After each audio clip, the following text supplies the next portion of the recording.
साम्राज्य न्यूज, सामान्यांचा असामान्य आवाज।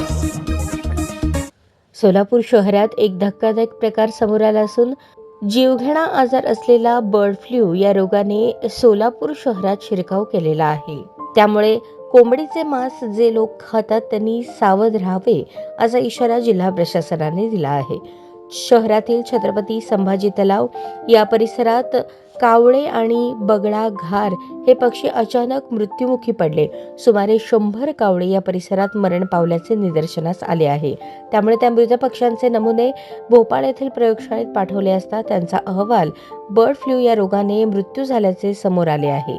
त्यामुळे जिल्हा प्रशासन सतर्क झाले असून जिल्हाधिकारी कुमार आशीर्वाद यांनी तातडीने या परिसरातील 10 किलोमीटरच्या परिसरात सर्वे करण्याच्या सूचना दिल्या असून 10 किलोमीटर क्षेत्र अलर्ट झोन म्हणून घोषित करण्यात आले आहे।